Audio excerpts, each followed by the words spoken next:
And welcome back to the 4-segment freestyle here on Wrestle AM. Don't worry, after the last segment, we managed to pin down Dave Kocotos. We put the pill under his tongue. We gave him a shot, and he's good to go now, Dave. So you feeling good? I'm feeling good, but I forget sometimes that I live in Japan and the houses are made of paper and all our neighbors are so close. And when we went to commercial break, the neighbor fucking knocked on the door to see if everything was okay. Because they didn't understand what I was screaming about. But then when I said, well, Rob Van Dam is not cool thanks to TNA, they started screaming too. Like, this is crazy. But no, my neighbors actually checked to see if I was okay. Because it's such a small town. So, you might have gone a little overboard, a little crazy, too much yelling when neighbors start checking it up on you. All right, so let's talk about some good stuff. Let's talk about some stuff going on wrestling. Kind of slow news day, so we'll throw a bunch of stuff at you. What do you want to hit us with? Take 17. What do you want to hit us with first?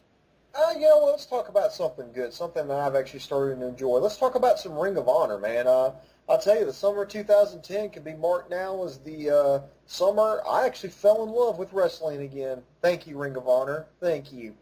But then you go and get rid of Adam Pearce, and I don't know why. I don't know why either. I know a lot of people are big fans of Gabe.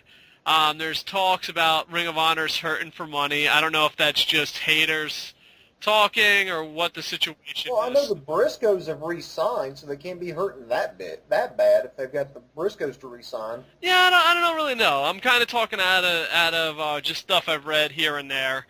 But I don't know. I kind of never really got into Pearson's booking style. I was kind of a fan of Gabe's. Not that much. I mean, I wouldn't say fan, but I respected his work, I guess. I don't know. Now they got Delirious booking, and we'll see where it goes. Hopefully it doesn't get too crazy, and hopefully they stick to just great athletes kicking ass in the ring. But only time will tell. ROH owner, Karya Silken, I hope I pronounced that right. If not, I'm going to get all the hate mail in the world. Sent out this letter about helping promote Ring of Honor and going on Twitter and Facebook and all those fun things, getting the word about Ring of Honor, even putting hashtags, find ROH. And I think this is kind of genius. I think he's just a little late. He's doing a little bit of like UFC Dana White, where he's opening up his own Twitter account and giving away free tickets. Dana has mastered that. Dixie Carter, not so much.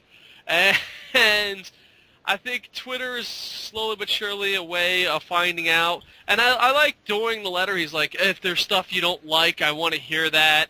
And I really think with Ring of Honor, they'll listen to the fans. Where TNA says everything like that. Dixie Carter has put out something like this before, and Dana White has. But the difference between Dana and Carrie, in my opinion, is that they really will listen. Where Dixie will listen. I'm not saying she doesn't listen, but she's so defensive. I mean, one thing I want to check out is the shoot interview. I think you shoot. I'm not really sure. Kayfabe commentaries. I'm not sure if that's the right company. I think it's the same thing. Yeah. I just don't want to, say the wrong company. But she did a shoot interview, and I just saw the preview, and it was just her defending stuff.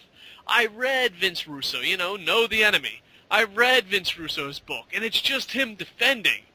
And it's just like, dude, what the fuck? 300 pages, a 2-hour, 3-hour shoot interview, and you never do anything wrong. You're always defending. I don't think I think that's the main reason they're failing. They're very stubborn in their ways. Vince Russo, throughout his book, never said anything was his fault. Granted, Eric Bischoff did the same thing, but to me, Vince just took the cake, though. It wasn't as bad as Bischoff. Bischoff's was nowhere near as bad as Russo's. But yeah, I'm actually interested to see what Jim Cornette has to say, because Jim Cornette did a U-shoot with them, and I know that motherfucker unloaded. I think he's got like a fucking 27 volume over there. Like he's got his own fucking library of shooting. Just give him a fucking bottle of Jimmy Beam and just let him go. Yeah, that guy's the fucking man. But I hope I'm gonna watch it. But from what I saw of previews and sneak peeks and previews, whatever, you know what I mean? You know how they're trying to get you to buy it. They give you as much of the DVD as they can to try to tease you into buying it. She's just defending everything, and I'm just like, dude, it doesn't. It doesn't defeat the purpose of having a conversation with your fans if you're just going to defend everything.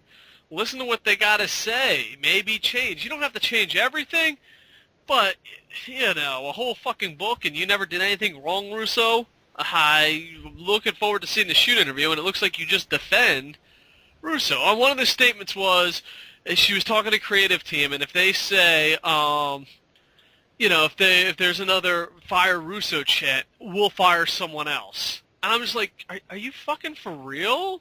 How insane is that? And then she's like, well, I got the numbers and the pictures and this. And I'm like, bitch, I fucking got the numbers and I got the fucking scripts. Now, not all of them, but I got enough numbers and enough scripts to realize, yeah, Russo's the fucking problem. What? Just because he books your husband in an angle doesn't mean you can't fucking fire him.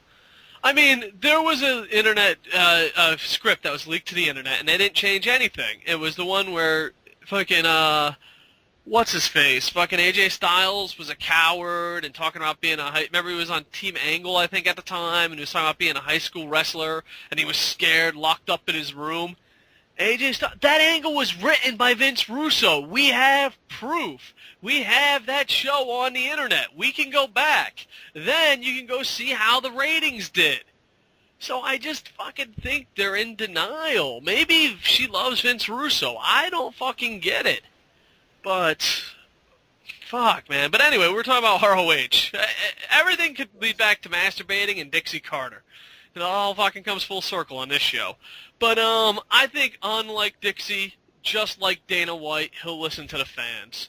He'll be like, basically Dana White just put on an event. It was an ass whooping and a half, according to MMA. James Toney versus Randy Couture.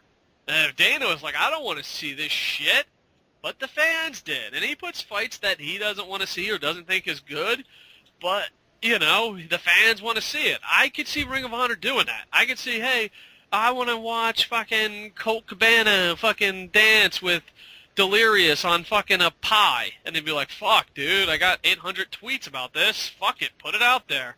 That's what you wanted to see, fuckers. Well, honestly, I want Ring of Honor to succeed. I'm actually hoping, call me crazy here, but I would almost wish that Spike TV would drop TNA and pick up Ring of Honor, because I guarantee you Ring of Honor would take the fucking ball and run with it. Yeah, that would be great, but I don't know.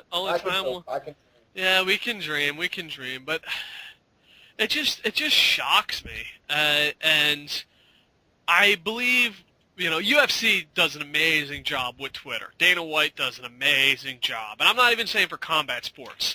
I'm saying if you run a company and you want to do a Twitter campaign, follow fucking what Dana White does. And if you want to fail miserably and be a fucking moron, follow what Dixie Carter does.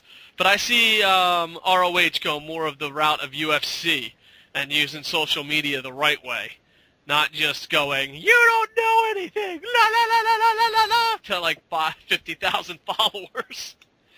Yeah. How many times do you think Dixie Carter's like, you should fire Russo? And be like, you 90,000 followers know nothing. La la la la la la. I just don't know, man. But ROH wish you nothing but the best, and Dixie, come on.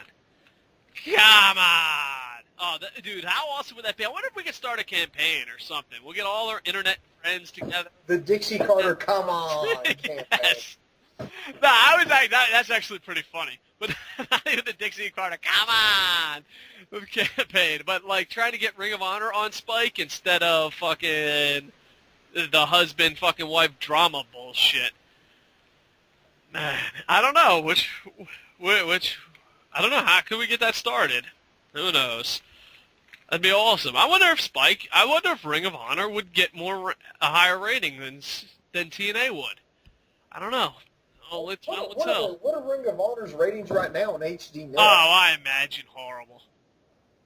Because I mean, I know. I don't know anybody who gets that channel. Lucha Libre gets about a 8.6.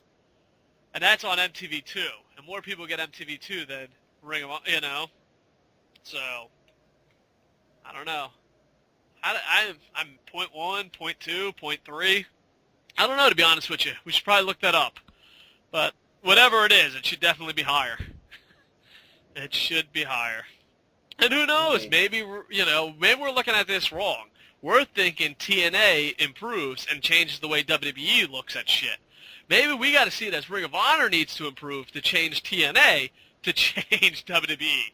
It's like a domino, it's someone has to start fucking putting on good wrestling so that the other bigger companies copy. Oh, I know, because don't get me wrong. I mean, I like how WWE's pushing the younger guys, but, since you're PG, I understand you're going to curb some of the violence and nudity or, implied nudity, the scantily clad women, but it doesn't mean you have to go to shittier wrestling. Well, that's debatable, Beesland. Think about it. Does Ring of Honor do anything that's really not PG in the ring? I don't know. It just all depends. If you really think about it, is punching someone in the face PG? You're opening up a whole can of worms and FCC grounds there. So, I mean... Yeah, I'm opening up a can of worms and I don't feel like going fishing. Yeah, exactly. But, with tough guys like Randy Orton around, there's no way there's no way that WWE would fucking ever fail. I mean, they got tough guys like Randy. Do you want to sell the latest fucking dirt on the internet about our fucking... I don't know. How can we describe him? I was about to say your boyfriend, but I think Boom Boom would date a tougher guy than Randy Orton. Yeah, if I was going to go gay, it would have to be for somebody tougher than fucking Randy Orton, because I could cripple that motherfucker. I mean, the dude's he just continues his reputation as the world's largest vagina, because... we hear on the internet, because we all know if it's on the internet, it has to be true. He got pulled out of a cage match in a house show with Sheamus and got put into a 6-man tag match and had John Cena take his place. Well, what was this injury? Was it a fracture? Was it a break? Was it something that was really serious? No, he had complained of a fucking stiff neck. Now, if it was someone tough or someone that didn't have such a track record, but Randy Orton has just reeks of vagina every fucking step he takes. Anderson's fired because he landed on his shoulder.